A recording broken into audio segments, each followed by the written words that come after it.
Hey guys, how's it going? Welcome to an episode of Nuance. It has been a while, folks, and this channel has not died, but it has certainly stagnated. And yeah, that's all there is to it. But there is opportunities to add nuance to things, especially with things that I have intimate relationships with. If you guys don't know, because you don't watch my other channel, I have COVID right now. I picked it up about a week ago, so I should be on the tail end of it, but this is an old test, but you can see here it has been pretty strong. I am obviously with COVID, and it's not a really scary thing. It's just the fact that I have a little bit of a congestion in my throat, deeper congestion in my lungs, so a little bit of raspiness, and I just feel tired. It's for me, it seems like COVID is different for like all sorts of different people. For me, and this is my first time getting COVID, so 3 years, I've been able to avoid it, even though it's been infecting my family and infecting my friends and being around people that I've been on with trips, and I've been in like locked rooms with six other fellas sleeping in a room full of people that had it, and I didn't get it. I continued to avoid it, and then I don't even know where I got it. I got it from somewhere, maybe at the gym. I have no idea. But I'd say the biggest thing is I'm tired. I'm just very tired, sleeping a lot, but whatever.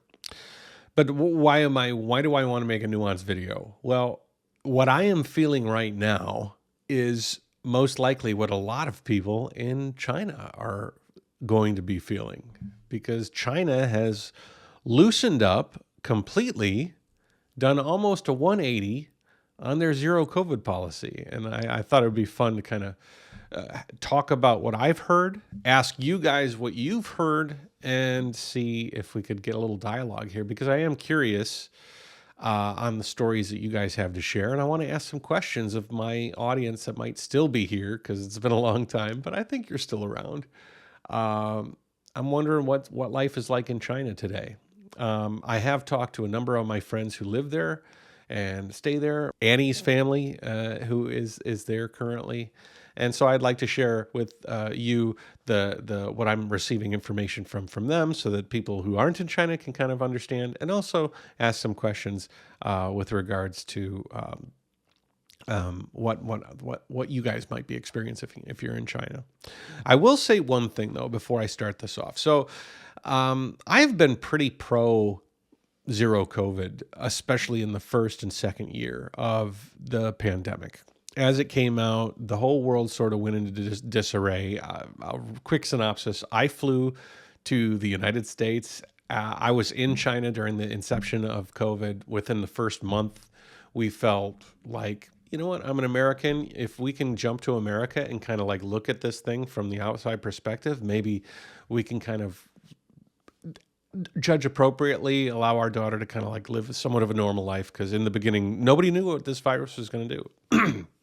I went to the United States, and I looked around, and I could see that the pandemic was going to reach America's shores. It had already sort of done so in lightly in the very beginning stages. And we all were like, okay, well, we're going to go back to China, because China is taking this a lot seriously than the rest of the world. So we went back and lived in China for the next couple of years during the first year and a half, 2 years of COVID. And I was able to see the real power of a unified government and a unified populace, all fighting to make sure that they were healthy, and that they could get through this pandemic in a positive way. They were buying time. And that's what I always thought zero COVID was: an opportunity to buy time to figure out a vaccine, then get everybody vaccinated, build infrastructure like hospitals and PPE and ventilators, and then once 100% that you have enough infrastructure to support whatever this virus may come. And on top of it, learn how the virus works. Because at the beginning, we didn't know how the virus worked. But as millions upon millions of people became infected with COVID, we got to know it. And then it variated. We had variances. And other people, we had to learn how those worked. And then, the variances started to come down until the variant that I have right now seems quite weak compared to the original. Anyways, I ended up coming back to the United States, which is where this video is being made. My wife and daughter are here. Annie and Eva are here. They're sleeping right now, as a matter of fact, and they're not with COVID right now. They already had COVID about 5 months ago. So, yeah, this is my turn. Anyways, so I was always quite supportive in giving a thumbs up to the system that China had in place and working. It was very serious, very rigorous, but it was very effective. And you could see by the numbers that China had kept COVID completely out of China. But I don't know, I think it was about a year ago, I started thinking that China should start opening up.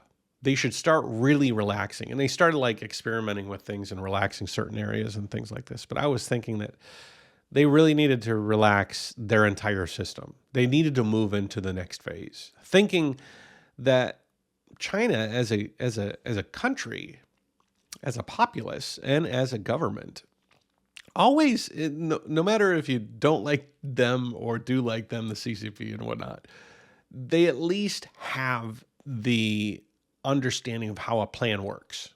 A, B, C. I mean, one of the things I wish other governments, especially the American government, could inherit is the focus of having a 100-year plan or a 50-year plan, a plan that exceeds an administration, it goes beyond that. It's like a focus thing. And China always has that really forward-looking, building cities and infrastructures and connecting places and bringing people out of poverty.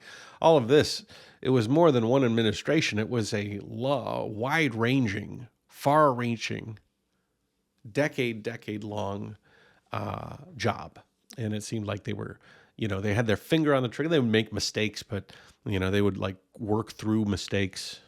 And the end result was always quite positive from my time I spent in China, the 15 years I lived in China. So when I saw the last year, I would say, of COVID, and I saw how the rest of the world, especially the Western world, was dealing with COVID, I didn't think America dealt with COVID in the beginning good at all. But I also see, I'm not naive enough to look at just one point in time. I can look at the period that we're living in right now, and people understand what COVID is. There's a lot of vaccines out there. There's, a lot of infrastructure for it around the world. And the West has decided we're going to open up. And I wasn't 100% on board when they first made the decision, but as it is today, I feel like, okay, it's good. I have COVID. I'm dealing with it. I'm social distancing. I'm kind of a hermit in the house, and we're just kind of monitoring the situation. But the world didn't come to a halt, or at least the country didn't come to a halt. And so when about a year ago, I started looking at China saying, what is their next move? Just like I always think, and you guys can correct me if I'm wrong, they always seem to have plans in place for things. And I'm like, there has to be a binder somewhere that says at a certain point, I'm going to open this in step 1, step 2, step 3, provincial openings, district openings, district oversight, local hospitals transformed into COVID centers, making sure that 100% of our population is vaccinated, just box, check. But it just didn't seem to happen. And then you had those problems in Shanghai where there was these ramshackle quarantine centers that were coming up, and my friends were talking about rain coming through the ceiling, and they were getting more sick with an they were not symptomatic. They were they were non-symptomatic, and they were having to be shoved in these ramshackle quarantine centers to deal with the overflow of this policy that was like, it didn't matter if you were not showing symptoms. You had to go to the quarantine centers, and they were forcing all of these. I'm like, oh, what is going on here? This does not seem like a situation that I would normally associate with something happening in China, not in this circumstance, especially with COVID. COVID seemed like a point of pride with everybody in China. You know, we are zero COVID. We're the only country that were able to do it, and we've done it. Hoorah! You know, sort of this thing. And I kind of give it to them. I'm like, okay, good on you. You know, it was a good job. But it seemed like they weren't able to master what steps come after zero COVID. And Shanghai tried an experiment of opening slightly up, and it was a failure. And it really shined a light on the lack of preparedness that China should have installed. And I started thinking, maybe they're just not prepared for the next step. Maybe that binder just didn't exist. And so, sort of as a proof to my point, there was protests in China recently because of a Urumqi fire. If you guys don't know, there was a fire in Urumqi. A series of apartment buildings caught on fire, and the firefighters couldn't access the area because of all the COVID measures and blockades in place, and a bunch of people died. A famous video of water trying to reach from the fire engine, trying to reach the building, and it just couldn't get to the building because they literally couldn't get close enough to the building to put the fire out because of all these COVID policies. And so the populace rose up and protested, and and out of the blue, China reacted and said, okay, we're done. And I am receiving messages from friends and people. I'm like trying to confirm it because it sounds so out of character for what all the time I spent in China. So like we used to have green codes. You'd scan the green code to go into buildings. No more green codes. People are just sending me messages about how they're getting, like when they go to the green code. I mean, we lived on the green code for the years that we stayed there in China. I mean, it was just everywhere you went, the mall, the restaurant, the hospital, everywhere. COVID, you're checking. So they've just taken all of that infrastructure that they set up at the beginning of zero COVID, and they just like, it's gone. The testing sites are gone. I'm told that, and correct me if I'm wrong, most of the local testing sites, the non-hospitals testing areas are down. So that's gone. The QR codes seem to have been shut down. So green codes. That's such a huge thing. The quarantine rules are just basically gone. There's no, I guess, I don't know what is the law with people traveling in right now, because it seemed like everything just disappeared. All of the stuff that had been set up to protect people from COVID now is gone. And so I'm kind of curious what's going to happen now. First of all, I'm a little bit, okay, so there's a couple of things here. First, I'm impressed that China reacted proactively to the protests. They obviously saw the writing on the wall that they weren't going to be able to continue zero COVID anymore. They also saw the writing on the wall that the populace didn't want it anymore. And so they made a change. So that was good. I give them kudos in that corner. But the way that they went about it made me very aware that they didn't have a plan to back out slowly or effectively from zero COVID, which I find just crazy. You would have thought that somewhere within the bureaucracy of the CCP, they would have an exit strategy. And it just seems like they just did not have an exit strategy. And so I'm asking a lot of my friends in China, what do you think is going to happen? Because it is inevitable with the population not having had COVID and with, from what I hear, the Sinovac vaccines, the Chinese vaccines not being as potent as the mRNA vaccines, that they're going to have, I mean, it's just, I'm fully vaccinated. I got COVID. They're going to have a large percentage of people that are going to get COVID. I don't know what they're going to do. Do you think, I'm asking you guys, asking the audience, what do you think is going to happen? Do you think they're going to be able to get through this okay? I'm sure that they're going to get through it okay, but there is certainly going to be a bump. There's going to be a mass of infection, and they're going to have to deal with the strain of people coming into the world of COVID.